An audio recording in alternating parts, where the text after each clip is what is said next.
नमस्ते, स्वागत है आपका इस वीडियो में। आज है आपका 26 सितंबर। तो आज का जो इम्पोर्टेंट न्यूज़ है वो हम कवर करेंगे। उसी के साथ साथ एक नया लुक मैं लेके आया हूँ, जो पुलिस वाला जो लुक है, सिंघम सिंघम टाइप का। ठीक है, so looks very weird. I look very old but I am not that very old anyway. So आज का जो इम्पोर्टेंट न्यूज़ है उस शुरू करने से पहले डेफिनेटली अगर आपको जियो पॉलिटिक्स या फॉर एग्जाम्पल इंटरनेशनल रिलेशन के बारे में जानना है, सो डेफिनेटली इस चैनल को फॉलो कीजिए। यहाँ पे इनके बहुत सारे वीडियोस हैं एंड ज्ञान की गंगा बहती है। इनके वीडियोस बहुत ही अच्छे वीडियोस हैं, आप जाके चेक कीजिए। मैं आपके साथ इसलिए शेयर कर रहा हूँ क्योंकि यहाँ पे जियो पॉलिटिक्स के बारे में आपको इन्फॉर्मेशन अगर होता है, so you can definitely take that information. क्योंकि मैं यहाँ पे पॉलिटिक्स के बारे में उतना बात नहीं करता, but I primarily discuss about international relation and आपका जो है जियो पॉलिटिक्स, वो ज़्यादा जानना बहुत इंपॉर्टेंट होता है। तब आपको पता चलता है कि कहाँ से पैसा कहाँ पे आ रहा है। तो जैसे मैंने एक वीडियो बनाया था जहाँ पे मैंने डिस्कस किया था कि आपका जो कनाडा से जो पैसा है वो इंडिया में आना कभी बंद नहीं होगा, बट इंडिया से पैसा जाना मे बी वहाँ पे बंद हो सकता है। तो कैसे हो सकता है वो सारी चीज़ मैंने बताया था एक सेपरेट वीडियो बना के।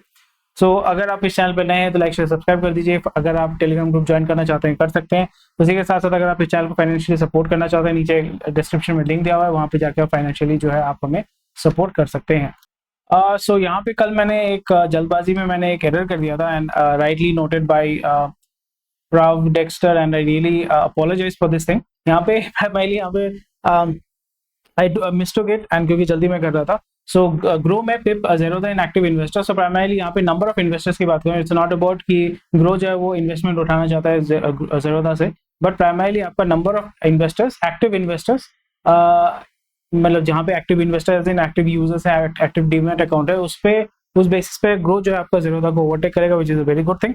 एंड ग्रो क्योंकि आपको पता है कि it's a well funded company, Zerodha is a bootstrap company and Zerodha के पास अपना खुद का पैसा है and Zerodha most probably it is looking to start, क्योंकि उसके जो भाई है नितिन और निखिल कामत जो है, जो छोटे भाई है, नितिन या निखिल, थोड़ा सा कंफ्यूजन होता है। तो वो एक बंदा जो है वो आपका जो HNI का जो क्लाइंट्स है उनके लिए आपका वेल्थ मैनेजमेंट सर्विसेज भी जो है वो प्रोवाइड करते हैं। सो ये जस्ट एक मैं क्विक अपडेट देना चाहता हूँ। तो यहाँ पे अगर मेरा कहीं पे भी कोई अगर इशू होता है, कोई भी गलती मैं करता हूँ, तो प्लीज मुझे नोटिफाई कीजिएगा एंड थैंक यू प्रभ डेक्स्टर भाई, थैंक्स अ लॉट। सो चलिए अभी इंपॉर्टेंट न्यूज को अगर हम कवर करेंगे, और उसी के साथ साथ यहाँ पे मैं आपको रिक्वेस्ट करूंगा कि आप लाइक तो कीजिए इस वीडियो को, लाइक के साथ साथ कुछ कमेंट कीजिए। कमेंट एज इन आज का डेट आप कमेंट कर सकते हो, यस नो कर सकते हो, क्योंकि यहाँ पे यूट्यूब एल्गोरिथम को जो है वो आपका एक नोटिफिकेशन मिलता है कि भाई ये वीडियो जो अच्छा है इसमें लोग कमेंट कर रहे हैं, तो उसको पुश करें। तो air India not chasing market share but healthy business. So definitely यहाँ पे कोई भी बिजनेस जो है, टिपिकली जब भी आपका these are all lawyer lawyer approved ये सारे कोटेशन होते हैं, ये PR कैंपेन चलाए जाते हैं, इसको बोलते हैं PR कैंपेन। तो PR कैंपेन मैं खुद भी करता हूँ, बहुत सारे कंपनीज के लिए मैं PR लिख के भी देता हूँ। तो PR का ये होता है कि प्रेस रिलीज, यानी प्रेस को आप क्या क्या बताओगे उसको कहते हैं PR। तो PR टिपिकली बहुत सारे लेयर्स ऑफ एनालिसिस के बाद होता है। एक कंटेंट राइटर होता है, फिर वो कंटेंट उसको लिखता है, फिर वो लॉयर जो है उसको वेटिंग करता है, लॉयर वेटिंग करने के बाद वो मार्केटिंग टीम या बहुत सारी टीम जो है उसको वेट करने के बाद वो आपके पास जो है वो CFO CEO के पास जाता है, फिर वो CEO जो है उसको फिर बताते हैं। इसलिए आप देखोगे जो हमारे PM है, PM जो आपका जो कुछ भी बोलते हैं, एक एक वर्ड बहुत ही सोचा समझा होता है, क्योंकि एक वर्ड अगर आप चेंज करते हैं, एक वर्ड को अगर मतलब सही तरीके से अगर आप प्रेजेंट नहीं करते हैं, तो उससे आपका जो है बहुत सारा दिक्कत हो सकता है। सो इसीलिए everything is organised, everything is written, इसलिए वो टेलीप्रॉम्प्टर के माध्यम से बताया जाता है। So again Air India is not chasing market share but healthy business. So definitely यहाँ पे जब भी ये चीजें बोली जाती हैं तो they are focusing on market share, क्योंकि एयरलाइन बिजनेस में ही होता है कि बिकॉज यहाँ पे इतने सारे वेरिएबल कॉस्ट होते हैं, अगर आपके पास मार्केट शेयर नहीं है, अगर आप वॉल्यूम में गेम नहीं कर रहे हो, so it's very difficult to win that game. So definitely second largest आपका एयरलाइन कंपनी अगर हम इन टर्म्स ऑफ वॉल्यूम अगर देखें, एयर एशिया, विस्तारा और एयर इंडिया तीनों मिला के देखें, डेफिनेटली ये सेकंड स्पॉट या थर्ड स्पॉट में आ जाएगा। सेकंड स्पॉट में मोस्ट प्रोबेबली डोमेस्टिकली में आपका स्पाइसजेट है, फर्स्ट में आपका इंडिगो है, विस्तारा तो मतलब विस्तारा नहीं, सॉरी, आपका अकाशा तो जो है उसके पायलट्स छोड़ के जा रहे हैं, और आपका जो दूसरा एक कंपनी है गो एयर है वो NCLT में बैठा हुआ है। So airline industry in India is not very well, domestic जो आपका जो एयरलाइन बिजनेस है। S&P retains India's growth at 6%। So definitely बहुत महीनों पहले मैंने बताया था कि 5.8 ऐसे हम जो है वो प्रोग्रेशन देख पाएंगे, अनलेस क्रेडिट जो है आपका बहुत ही इजीली एट लो कॉस्ट अगर आप अवेलेबल करवा पाते हैं, तो फिर आपका definitely you can even expect 6.8 6.5। But अभी जो सिचुएशन है, बिकॉज क्रेडिट और डेट जो है वो that is becoming very expensive, housing loan जो है that has become expensive, personal loan जो है it has become very expensive. So क्योंकि आपका जो लेंडिंग रेट है वो इंडिया में लेंडिंग रेट जो है वो ऊपर की तरफ जा रहा है, सो इन्फ्लेशन को मतलब बहुत सारे इंटर रिलेटेड फैक्टर्स होते हैं। सो इंडिया का जो है इन्होंने 6 मोस्ट 6.2 या 6.3 इन्होंने डाल के रखा हुआ था, तो अभी आपका 6.6 हो चुका है। Local FMCG players take big fight, तो ऑलरेडी इसके बारे में मैंने बहुत डिटेल्स में बात किया हुआ है, किस तरीके से एफएमसीजी लोकल जो मैन्युफैक्चरर्स होते हैं, लोकल जो ब्रांड होते हैं, वो किस तरीके से बड़े कंपनीज के साथ फाइट करेंगे, और क्यों लोकल एफएमसीजी प्लेयर्स को आपको परचेज करना ही पड़ेगा, उनको आपको कंट्रोल करना ही पड़ेगा, आपको लोकलाइज मैन्युफैक्चरिंग करना ही पड़ेगा, नहीं तो आपका मार्जिन जो है वो हमेशा आपका कॉम्प्रोमाइज होगा। पर दिक्कत ये होती है कि जब भी आप यहाँ पे मैन्युफैक्चरिंग करेंगे, आपका केपेक्स एक्सपेंस जो है वो बहुत ज्यादा बढ़ जाएगा, और केपेक्स उठाने के लिए इधर you have to go to debt, इधर you have to sell more equity, आपको एफपीओ करना पड़ेगा, follow on follow on public offer, FPO जिसको बोलते हैं। एंड इस जगह पे Reliance is working really hard, Reliance is also trying to capture this market, वहाँ पे हब एंड स्पोक मॉडल के माध्यम से आपका वो काम कर रहे हैं। So very important stuff, and US will be India's natural ally for 100 years. So JP Morgan वाले जो भाई हैं हमारे बताया, उन्होंने जेमी डायमंड। So again इसमें आपको समझने का बात यह है, US will be India's natural ally for 100 years। तो इसका सिग्निफिकेंस क्या है? नेचुरल एलाई का मतलब क्या होता है? आपको हमेशा समझना पड़ेगा कि जब भी आप किसी के साथ दोस्ती यारी करते हैं in terms of international relation, बहुत सारे रीजन होते हैं। एक होता है कल्चरल अलाइनमेंट, दूसरा होता है आपका इकोनॉमिक अलाइनमेंट, तीसरा होता है आपका जियोपॉलिटिकल अलाइनमेंट, चौथा होता है आपका पॉलिटिकल अलाइनमेंट, या आपका साइकिल मतलब आपका जो बिलीफ सिस्टम है वो अलाइनमेंट होता है। सो टिपिकली आपका रिलीजियस अलाइनमेंट भी आप बोल सकते हो। बट इस जगह पे आपको देखना पड़ेगा यूएस जो है वो इंडिया को किस तरीके से देखता है। यूएस अगर जैसे मैंने बोला आपको, पवनीत सर का जो वीडियो है वो आप चेक कर सकते हैं। यूएस इंडिया को एज अ मतलब सेकंड ग्रेड सिटीजन के हिसाब से वो देखता है। मैं आपको रीजन बताता हूँ कि यहाँ पे जो पहले ये होता था ना, कि अभी भी होता है, जैसे मुनीम होते हैं या आपके जो मतलब सूद देने वाले जो होते हैं, सूद यानी आपका जो लोन देने वाले जो होते हैं ना, अनसिक्योर्ड लोन देने वाले होते हैं, जो आपको मतलब तंग करते रहते हैं कि पैसा कहाँ है, असल तो नहीं दिया, अभी अपने सूद दिया है, असल तो आपने कभी दिया ही नहीं हमें। सो वैसा टाइप का आपका एक नेचर है। इसलिए आप हमेशा देखोगे यूएस जो है वो डायरेक्टली हमारे इंडियन पॉलिटिक्स को या हमारे इंडियन सोसाइटी को हमेशा इन्फ्लुएंस करने की कोशिश करता है। और अगर आप देखोगे एक हद तक ब्रिटिश, यूके एंड यूएस, क्योंकि दोनों भाई चचेरे होते हैं, और यूके का इन्फ्लुएंस यूएस में है, यूएस का इन्फ्लुएंस जो है अभी जो है वो ग्लोबली वो कर रहे हैं। इसलिए आप बोलते हैं ना westernisation of culture. So westernisation of culture का मतलब क्या है कि सब कुछ न्यूक्लियर होगा। हमारे यहाँ पे ट्रेडिशनल में सिंपल सी, मतलब यहाँ पे ठीक है, ये लोग बोल रहे हैं बहुत अच्छी बात है, they are going to invest in India, फलाना ढिमका, इट्स वेरी गुड। बट आपको ये देखना पड़ेगा किस तरीके से जियो पॉलिटिक्स इस जगह पे बहुत ज्यादा इंपॉर्टेंट हो जाता है। वो किस तरीके से इंपॉर्टेंट हो, जैसे मैंने आपको बताया था, वो इंपॉर्टेंट इस तरीके से होता है, they look at us as police, brown police. ठीक है, ब्राउन पुलिस का मतलब होता है कि जब भी यहाँ से इनको क्लरिकल काम कराओ, ठीक है, फंड हमारे पास हमेशा रहेगा। ये मतलब मैं थोड़ा सा क्रूड वे में बोल रहा हूँ, but I am pretty much sure that आप इसको रिलेट कर पाओगे।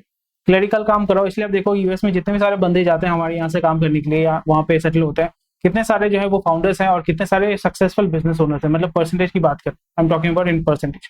वहाँ पे जाते हैं, वहाँ पे काम करते हैं, एंड अब यहाँ पे वही जस्टिफिकेशन होता है, American dream and standard of living, it is perfectly fine. But अगर आप 5 करोड़ के मतलब अपार्टमेंट में रहते हो और यहाँ पे आप पर मंथ अगर फॉर एग्जांपल 5 लाख रुपए कमाते हो और आपका सेविंग्स होता है 5,000 रुपए, और वही यहाँ पे इंडिया में फॉर एग्जांपल ठेला कोई बिठाता है, ठेला छोले कुलचे बेचता है, ठीक है, उसका इन्वेस्टमेंट में भी 50,000 है, ठेला लगाने के लिए, घूस देने के लिए, जो भी है, और फिर वो डेली का आपका फॉर एग्जाम्पल पकड़ सकते हो कि आपका 10,000 का तो सेल कर ही लेता है, अगर अच्छी जगह पे होगा 10,000 का वो सेल करता है। ठीक है, अगर 100 रुपए का प्लेट है, 100 प्लेट तो बेचेगा ही ना डेली का, मतलब 200-300 प्लेट, अगर 200 प्लेट बेचता है तो 20,000 रुपए का उसका गल्ला है। ठीक है, उसमें से आपका, क्योंकि यहाँ पे टैक्सेशन कुछ नहीं देना पड़ता है, तो डेली का वो 3,000 रुपए या 5,000 रुपए तो कमा ही लेता होगा। 5,000 रुपए अगर वो 25 दिन भी अगर रखता है तो ये कितना होता है, 1,25,000 रुपए आपका महीने का उसका इनकम है। ठीक है, एक इवन आपका मैनेजर लेवल या सुपरवाइजर लेवल से भी वो ज्यादा कमाता है, वो भी पूरा ब्लैक का इनकम, ब्लैक एज इन कोई यहाँ पे टैक्सेशन नहीं होता है, कैश में आपका इनकम आता है। अभी यूपीआई हो गया तो वहां पे आपको व्हाइट का दिखाना पड़ता है, बट फिर भी आप अपने बीवी के नाम पे, अपने खुद के नाम पे, अपने बच्चे के नाम पे, पड़ोसी के नाम पे, भाई के नाम पे फिर अगर आप कर लेते हैं तो फिर आपका जो है टैक्स आपको नहीं देना पड़ता है। सो इसी तरीके से अगर हम देखें, बंदा जो है फॉर एग्जाम्पल ऐसे एक एरिया में रहता है जहाँ पे उसका लिविंग कॉस्ट जो वो मे बी 15,000 रुपए या आपका 25,000 रुपए, खाना पीना, बच्चों को पढ़ाई लिखाई जो भी है। सो यहाँ पे आप डेफिनेटली बोलोगे कि standard of living, crime, corruption, मैं अग्री करता हूँ, एनवायरमेंट पर मैं अग्री करता हूँ, बट मोरलेस मैं यूएस इंडिया को इस तरीके से देख रहा है, मैं वही बता रहा हूँ। यूएस हमेशा हमें या पूरे दुनिया को, यूएस को अगर हम देखें, उसका स्ट्रेटेजी होता है कि हम दूसरे के सारे रिसोर्सेज का उपभोग करेंगे एज इन, यूएस के पास बहुत ऑयल है, मतलब ऑयल एज इन मतलब कंटेनर में भर के नहीं रखा हुआ है, ऑयल फील्ड है यूएस में, बहुत सारे ऑयल फील्ड है। ठीक है। जो आपके richest the first billionaire of the world जिसको हम कहते हैं, the first billionaire of the world जो है आपका कार्नेगी, कार्नेगी, डेल कार्नेगी जो थे, डेल कार्नेगी या Carnegie, not not Dale Carnegie, for the name. Standard oil के जो फाउंडर थे, स्टैंडर्ड ऑयल के फाउंडर कौन थे? स्टैंडर्ड ऑयल के founder, standard, forgot the name यार, क्या है, गलत चीज हो रहा है। Standard oil founder Rockefeller, yes, Rockefeller जो थे। सो रॉकफेलर प्राइमरीली वहाँ पे क्या होता था, उन्होंने basically he started the company जहाँ पे फॉसिल फ्यूल आपका उन्होंने पंप आउट करना शुरू कर दिया, प्यूरिफाई करना शुरू किया, उसको सेल करना शुरू किया, फिर आपका फोर्ड ने आपका गाड़ी बनाया, तो ये सारी चीजें फिर आपका एक्सपोर्ट करना शुरू कर दिया। इसलिए आप देखोगे इंडिया में जो है, यूएस इंडिया से पैसा कैसे लेता है आपका, इन टर्म्स ऑफ आर्म्स, हमें आर्म्स सेल करता है। क्योंकि जैसे मैंने बताया कि जी जो आपका सिक्योरिटी काउंसिल है, सिक्योरिटी काउंसिल का हर एक जो मेंबर है, they are the largest arms manufacturer in the world. France हो गया, फ्रांस, जर्मनी, फ्रांस जो है, जर्मनी है, यूएस है, यूके है, फिर आपका ऑस्ट्रेलिया है, फिर आपका रशिया है, चाइना है। These are all big big arms manufacturer, but India में हम आर्म्स मैन्युफैक्चरिंग एज सच उस लेवल पे नहीं करते हैं। और कल भी मैंने ये चीज को कवर किया था कि India needs to focus more on small arms, क्योंकि उसको असेंबल करना, क्रिएट करना, कॉपी करना, it's much much much easier. Complex अगर जावलिन मिसाइल अगर बनाने जाएंगे so it will take a lot of time and effort, वो ठीक है। अगर आप एक जेट फाइटर बनाना चाहते हैं, it will take a lot of time and effort, तो वो आप 15 साल का, 20 साल का हॉरिजन लेके काम करो, उसमें कोई प्रॉब्लम नहीं। इसरो अगर कर सकता है तो डेफिनेटली एचएएल भी कर सकता है, और उस जगह पे डेफिनेटली ग्रोथ हो सकता है। बट इमीडिएटली अगर आपको 2 साल के अंदर, 3 साल के अंदर अगर आपको मार्केट कैप्चर करना है, बुलेट प्रूफ जैकेट जो ऑलरेडी इंडिया कर रही है, इंडिया में बैठे बहुत सारे कंपनीज कर रही है, लेदर जैकेट, लेदर बूट्स, आपका बुलेट प्रूफ जैकेट, हेलमेट, ये सारे जो है मैन्युफैक्चरिंग हो रहे हैं और बहुत ही धड़ल्ले से आपका जो एक्सपोर्ट किया जा रहा है। Small arms, pistol, automatic weapons, rifles, sniper rifles, ये सारे जो है आप मैन्युफैक्चरिंग करके डेफिनेटली आप सेल कर सकते हैं। और उसके साथ साथ सबसे ज्यादा जिस चीज की खपत होती है वो है बुलेट्स, क्योंकि बंदूक बंदा एक, सपोज AK-47 एक बंदे ने परचेज किया, तो उसको तो गोली तो चाहिए ना, बिना गोली के तो AK-47 कोई काम करनी है। और जब भी आप किसी वार फ्रंट में काम कर रहे हैं या कहीं पे भी आप काम कर रहे हैं, ऑपरेशन कर रहे हैं, मे बी आप मिलिटेंट है, मे बी आप गवर्नमेंट फोर्स है, डजंट रियली मैटर, बट आपको चाहिए बुलेट, क्योंकि आपको आगे वाले बंदे को ठोकना है, ठीक है, आपको सर्वाइव करना है और आगे वाले बंदे को, जिसको ठोकने का मतलब हिंदी में बोलते हैं ठोकना है, बट आपको उसको न्यूट्रलाइज करना है। सो मतलब सुनने में अच्छा लगता है न्यूट्रलाइज, बट न्यूट्रलाइज का मतलब होता है ठोकना। So again this is how India works. And India में और या जिस जगह पे कॉन्फ्लिक्ट, यहाँ पे आपको समझना पड़ेगा कि आपने सिर्फ आर्म्स बेचा, बट आर्म्स तो यूज करना पड़ेगा ना। आप वहां पे प्रैक्टिस में तो यूज करते हो, बट वहां पे कॉन्फ्लिक्ट चाहिए, तो इसलिए आप देखोगे यहाँ पे इंडिया में हर जगह पे, इंडिया के आसपास जो है, तीनों तरफ, चारों तरफ जो है आपका जियो पॉलिटिकल कॉन्फ्लिक्ट है। पाकिस्तान में आपका 70 साल से कॉन्फ्लिक्ट है, चाइना के साथ हमारा 70 साल से कॉन्फ्लिक्ट है, फिर आपका बांग्लादेश बॉर्डर में भी वहाँ पे कॉन्फ्लिक्ट है, फिर आपका म्यांमार में जो म्यांमार में आपका मिलिटेंसी है वहाँ पे भी प्रॉब्लम है। इंटरनली आपका जो नक्सल, माओइस्ट एरिया, नक्सल एरिया, वहाँ पे भी कॉन्फ्लिक्ट है। फिर उसी के साथ साथ आपका जो बॉर्डर एरिया है, यानी आपका जो पेनिनसुला है, वहाँ पे भी आपका कॉन्फ्लिक्ट है। कॉन्फ्लिक्ट कैसे है? स्मगलिंग होता है, आपका बाहर देश से स्मगलिंग होता है, लक्षद्वीप, ये सारे एरिया से, मतलब डेफिनेटली आपको पता है कि स्मगलिंग कहाँ कहाँ से होता है। सो ये स्मगलिंग हो रहा है। सो जिसको कहते हैं ना, आपको हमेशा ध्यान में रखना है ये चीज, ये पॉलिसी आपको हमेशा ध्यान में रखना है कि जब भी आप कोई भी चीज कर रहे हो और कोई भी काम में अगर आप सक्सेसफुल होना चाहते हो, उसको you have to consider that as a war. अगर आपको वेट लूज करना है, you have to take it as a war, then you have to become healthy. आपको अगर मतलब पढ़ाई लिखाई, मतलब मार्क्स अच्छा लाना है, you have to think that of as a war, कि आर या पार की लड़ाई है। तब जाके आप सीरियस होंगे और वहां पे आपका जो परफॉर्मेंस है that will become much much better. So bottom line यही है कि अगर अमेरिका ने यहाँ पे फॉर एग्जाम्पल आर्म्स यहाँ पे बेचा, बहुत सारा आर्म्स बेचा, वो आर्म्स अगर यूज नहीं होता तो फिर नेक्स्ट ऑर्डर आपका अच्छे से आएगा नहीं। इसलिए आप देखोगे जो सीरिया में या मिडिल ईस्ट में जितने भी सारे कंट्रीज है जहाँ पे आपका सिविल वॉर चल रहा है, अफ्रीका में कॉन्स्टेंटली आपका सिविल वॉर चलता रहता है, कू चलता रहता है, और वहाँ पे फ्रांस का जो है बहुत ज्यादा इन्फ्लुएंस है। और यहाँ पे आज मैं थोड़ा सा जियो पॉलिटिक्स पे बात कर रहा हूँ, क्योंकि this is very important for you to understand. And अगर आपको बोरिंग लगता है तो बोल दीजिएगा ये बोरिंग लग रहा है, अगर आपको इंटरेस्टिंग लगता है तो लिख दीजिएगा हाँ इंटरेस्टिंग प्लीज, थोड़ा सा ज्यादा इन्फॉर्मेशन आप दे सकते हो, but this is related to business. So ये चीज अगर आप इंडिया जानेंगे तो आपको समझ में आएगा। तो फ्रांस में जैसे आपका माली में मोस्ट प्रोबेबली रिसेंटली आपका कू हुआ है, नाइजर में कू हुआ है, वहां पे बताया गया था कि फ्रेंच फोर्सेज जो वहां पे ऑलरेडी है उनको बाहर निकालो, भगाओ वहां से।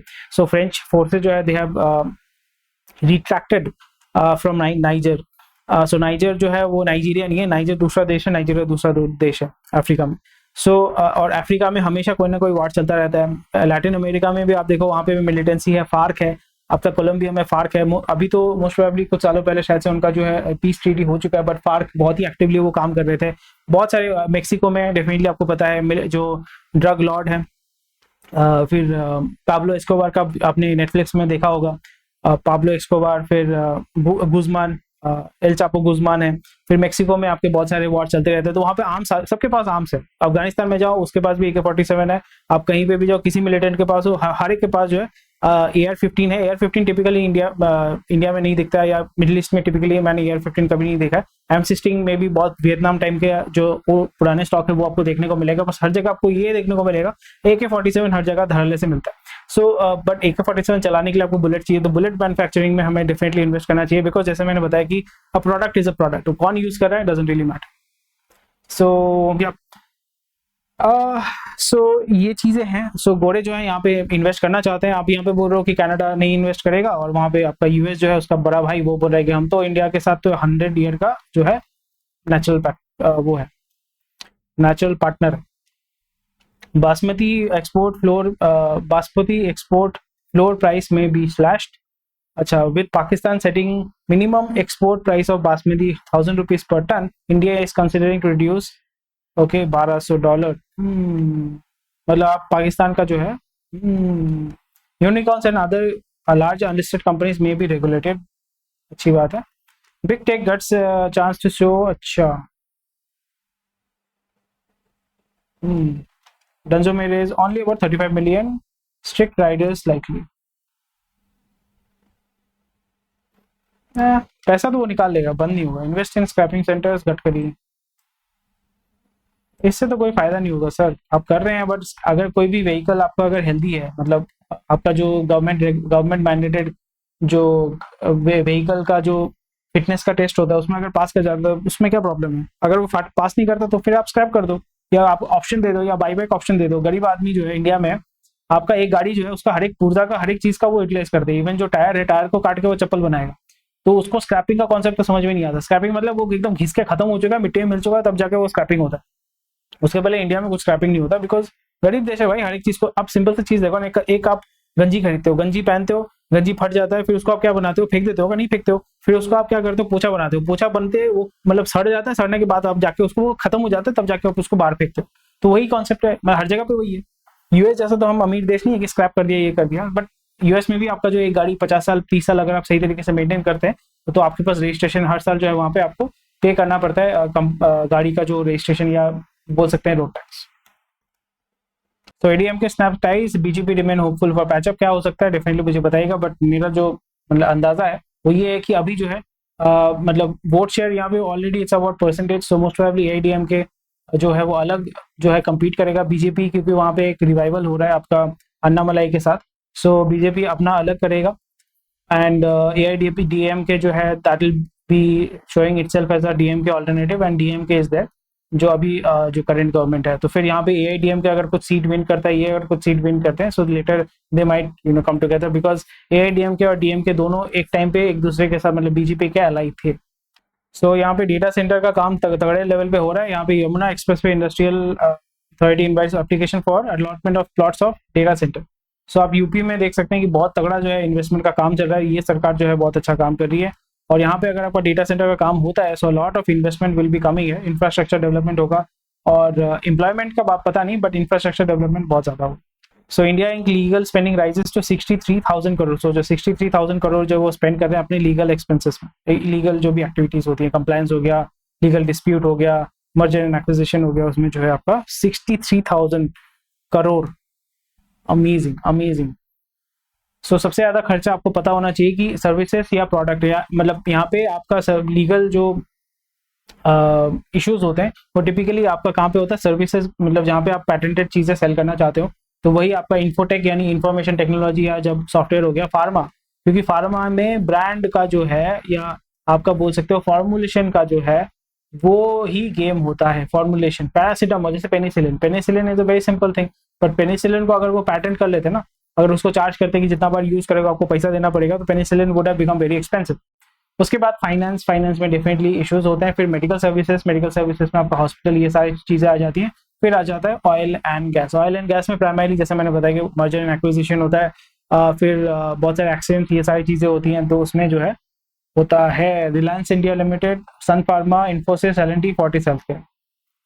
Spending on litigation and arbitration, professional fees, regulatory fees, penalties and general stamp duty. सही है। Oh lovely lovely, so it's very important. अगर आप इंटरनेशनल लॉयर बनते हैं या कॉर्पोरेट लॉयर बनते हैं तो भाई तगड़ा है यार। RIL could turn into a holding company, RIL will turn into a holding company, because अभी तो उसी तरीके से ऑपरेट कर रहा है। आप बोल सकते हो रिलायंस, इसलिए मैं बार बार कहता हूँ कि रिलायंस इंडिया लिमिटेड जो है, अभी अगर कोई पूछेगा कि वो क्या है, Reliance India company it's OMC, यानी ऑयल रिफाइनिंग का काम करते हैं। उसके अंडर में आपका क्या है, आपका है ऑयल रिफाइनिंग के अंडर में आपका आता है जियो, आजियो, मतलब जियो प्लेटफॉर्म्स में आजियो भी आ जाता है, रिटेल का जो है। फिर आपका जियो मार्ट आ जाता है। फिर आपका यहाँ पे डेटा सेंटर का भी काम कर रहे हैं, ठीक है, अलग अलग जगह पे वो अभी रिन्यूएबल में भी वो जो है वो इन्वेस्ट कर रहे हैं। बट इवेंचुअली यहाँ पे आइदर आप उसको डिवाइड करेंगे, जैसे जियो फाइनेंशियल सर्विसेज अलग हो गया, अगर आप इसको डिवाइड करते हैं देन इट इज गुड। अगर आप डिवाइड नहीं करते then you have to start another company like Adani enterprises, जहाँ पे Adani enterprises is a holding company, और रिलायंस इंडिया लिमिटेड को आप होल्डिंग कंपनी के हिसाब से इस्तेमाल कर सकते हैं। इसके रिलायंस इंडिया के अंदर जो है News18 आता है, मीडिया का एक बिजनेस है, मीडिया बिजनेस है, फिर आपका ऑयल बिजनेस है, फिर आपका प्लेटफॉर्म बिजनेस है, टेलीकॉम बिजनेस है, फिर आपका रिटेल बिजनेस है, फिर आपका मैन्युफैक्चरिंग में भी आ रहे हैं कि रिटेल मैन्युफैक्चरिंग, कैंपा कोला इन्होंने परचेज किया हुआ है, इनके अपने कुछ कुछ ब्रांड्स है, परफॉर्मैक्स इनका खुद का ब्रांड है। तो फिर ये मैन्युफैक्चरिंग भी करते हैं, खुद का मैन्युफैक्चरिंग करें या कॉन्ट्रैक्ट मैन्युफैक्चरिंग करें, that is not an concern, but still they are doing manufacturing. So likely to keep majority stakes in independent entities that operate key businesses verticals. So, and yes, slowly and gradually they are going to invest more into infrastructure or data centers जो already ये लोग कर रहे हैं।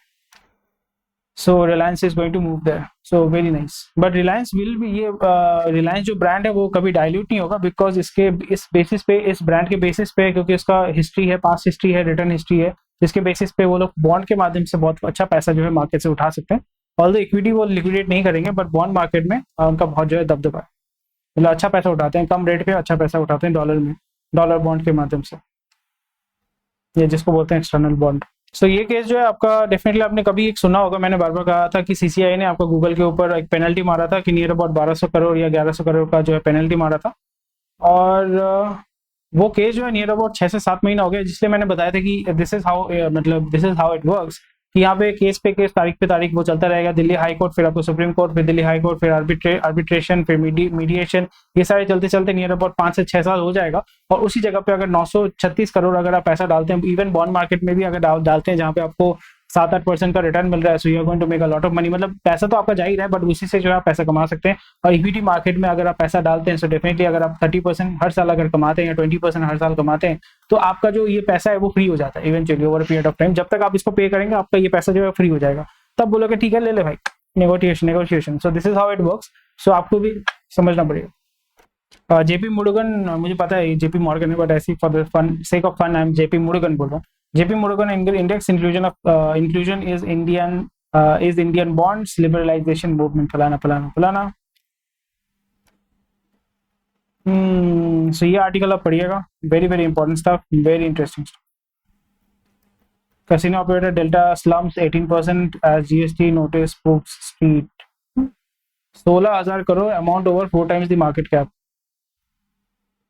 Tax notice of 16,800 crore, और उसका company का market value है 4,000 करोड़। वो बैंकरप्ट डिक्लेयर करके चुप बोलेगा भाई, पैसा निकालेगा, जितना पैसा हो सके वो निकाल के दुबई या कहीं पे चला जाएगा, सिंगापुर, बोलेगा कि भाई NCLT।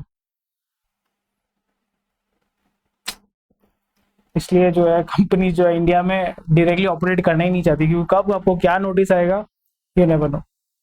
तो बहुत बढ़िया, IOC unveils India first green hydrogen run bus, so it's a very big thing. 30 kg hydrogen पे आप 350 किलोमीटर चला सकते हैं, और उसका जो बाहर जो निकलता है वो है वाटर वेपर। कितना बढ़िया चीज़ है।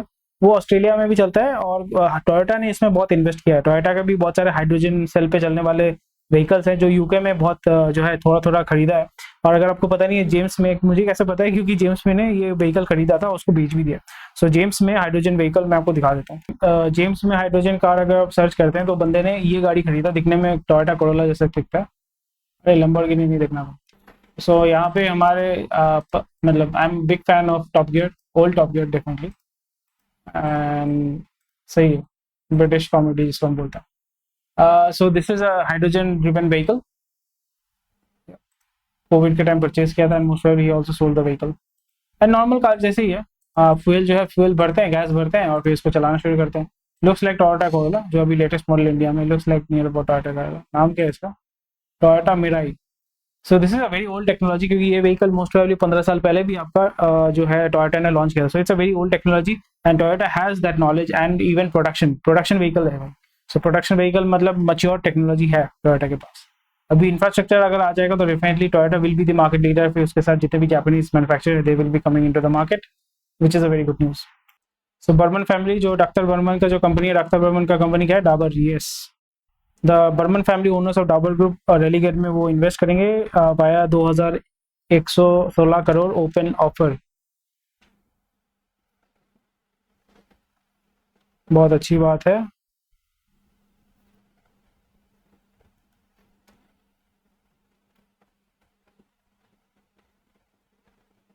सुमितोमो जो है उसने 2000 करोड़ का आपका जमीन जो है लीज पे लिया गया है। Very nice. तो अभी जो है रिटेल के माध्यम से प्राइमरीली यहाँ पे record fresh capital raise by IPOs this year points to capex revival. So capex जैसे आपको पता है कि कैपिटल मतलब जो भी कंपनी होता है वो पैसा जब रेज करना चाहता है उसके पास दो माध्यम होते हैं, एक होता है इक्विटी और एक होता है डेट। इक्विटी का मतलब होता है कि अपने कंपनी का ओनरशिप वो सेल करता है, दूसरा होता है कि वो डेट के माध्यम से मतलब कर्जे के माध्यम से पैसा उठा सकता है। डेट में क्या होता है कि आपको पे बैक करना पड़ता है with every year you have to pay back interest on that. Equity में क्या होता है कि आपने अपने कंपनी का ओनरशिप बेच दिया, फिर उसके बाद वो पैसा आपके पास आ जाता है, वो उसके साथ आप कुछ भी कर सकते हैं, उसका पे बैक पीरियड कुछ नहीं होता। बट यहाँ पे हम क्या देख रहे हैं कि अपनी जितने भी सारे कंपनीज है वो आईपीओ में इसलिए पुश कर रहे हैं क्योंकि एक तो है कि जितने भी वीसीज हैं या प्राइमरी आपके जो पीईज है, पीईज टिपिकली नहीं करते हैं, जो वीसी ने पैसा लगा के रखा हुआ स्टार्टअप में या जितने भी कंपनीज है या जितने भी कंपनीज जो नियर अबाउट मैच्योर हैं, तो वो क्या कर रहे हैं, उनका मेन ऑब्जेक्टिव ये है कि अपने पुराने डेट जो है उसको सेटल करना है। अपना ऑपरेटिंग एक्सपेंसेस, जैसे हमने यात्रा का देखा था कि पैसा उठा के वो क्या करने वाले, वो करने वाले कि अपने कंपनी का इनऑर्गेनिक मार्केटिंग करेंगे, मतलब they are going to spend a lot of money on marketing to acquire customers and also जो अपने बिजनेस है उसको थोड़ा सा वो इंप्रूव करेंगे। They are going to invest in data center नहीं, मतलब they are going to improve the operations of the business. So capital उठाना चाहते हैं अपने बिजनेस को चलाने के लिए। तो यहाँ पे टिपिकली क्या होता है कि आप अपने कंपनी का जो है फंड रेजिंग करते हैं, प्राइवेट आपके पास जो इंस्टीट्यूशनल इन्वेस्टर्स होते हैं उनके पास जाते हैं, इन्वेस्टमेंट बैंक के पास जाते हैं, या फिर इन्वेस्टर्स वीसी या पी फर्म्स के पास जाते हैं, वहाँ पे जाके पैसा मांगते हैं। बट इस जगह पे हमें क्या देखने को मिल रहा है, जब वो सारे रूट जो है वो बहुत ज्यादा डिफिकल्ट हो जाते हैं, या मे बी आपके पास डिबेंचर्स वो ऑफर कर रहे हैं, वो आपको डिबेंचर्स में यानी आपको डेट देना चाहते हैं, आपको वो आपका आपको आपको आपसे वो इक्विटी नहीं लेना चाहते, इस जगह पे आपके पास IPO can be a very good option. IPO में क्या होता है टिपिकली आपका प्राइमरी मार्केट में आप सेल करते हो, इंस्टीट्यूशनल इन्वेस्टर या एंकर इन्वेस्टर को आप सेल करते हो, उसके बाद जो है वो सेकेंडरी मार्केट में जाता है। सेकेंडरी मार्केट में अगर आपने एक हाइप तैयार कर दिया सोशल मीडिया, क्योंकि social media is a very useful and powerful tool, तो सोशल मीडिया के माध्यम से अगर आप एक हाइप तैयार कर सकते हैं तो फिर उस जगह पे you can definitely offload a lot of your equity in the company to the retail investors. तो जब भी आप रिटेल इन्वेस्टर को सेल करते हैं तो फिर इसलिए बोलते हैं ना, retail investor is the biggest loser in the stock market. This is the reason why. So again this can be one of the reason. And हमें यहाँ पे क्या देखने को मिल रहा है, with half the initial public offering proceeds 27,000 garnered और announced in 2023, यहाँ पे फलाना go into the capital structure of issuers financial और यहाँ पे वही है कि यहाँ पे आइदर बिजनेस के पुराने जो डेट है उसको सेटल करना चाहते हैं, इन्वेस्टर्स को एग्जिट देना चाहते हैं क्योंकि इन्वेस्टर्स से आपको प्रेशर आ रहा है, क्योंकि उनको भी चाहिए अपना पैसा वापस निकालना चाहते हैं, या फिर अपना जो ऑपरेशंस के लिए वो पैसा उठाना चाहते हैं। ऐसा कोई नहीं है, कोई भी कंपनी मैंने टिपिकली अभी तक आईपीओ में देखा नहीं कि जो पैसा लेके अपना एक्सपेंशन करना चाहते हैं, ग्रोथ बहुत अच्छा है, मतलब प्रॉफिटेबल है, बहुत ज्यादा ग्रोथ है, वो आपका आईपीओ में आ रहा है और आपका पी रेशियो जो है उसका बहुत तगड़ा है। ऐसा कंपनी मैंने बहुत रेयर देखी। Most of the companies are loss making companies and for survival they are coming to IPO. So इस जगह पे be very aware and that's about it. Anyway, thank you for watching this video. कोई भी question कोई है, जैसे समी का भी आप देखो, जो उसका मतलब आईपीओ का जैसे आया था ना उसका न्यूज़पेपर में, वो पढ़ो, यात्रा का पढ़ो, उसमें वही दिया गया है क्यों आईपीओ क्यों करना चाहते हैं। इसलिए रेड हेरिंग प्रोस्पेक्टस जिसको बोलते हैं, the reason why they are coming for IPO मारने के रीजन क्या है, are they doing expansion, are they doing any growth related कुछ करना चाहते हैं, कंपनी को बढ़ाना चाहते हैं। Typically you won't see that, they are either looking to raise capital, pay back करने के लिए, एग्जिट देने के लिए, या जैसे मैंने बता दिया। Anyway, thank you for watching this video. 30 minutes हो चुके हैं। स्वस्थ रहिए, मस्त रहिए। कल मिलते हैं आपके साथ, डिटेल्स में बात करेंगे। और जो है कुछ टॉपिक में मैं थोड़ा सा डाइग्रेस करके उसको एक्सपैंड करने की कोशिश करता हूँ। होपफुली आपको अच्छा लगता होगा सुन के। एंड लाइक शेयर सब्सक्राइब कीजिए, कमेंट डेफिनेटली कमेंट कीजिए, कुछ ना कुछ कमेंट कीजिएगा।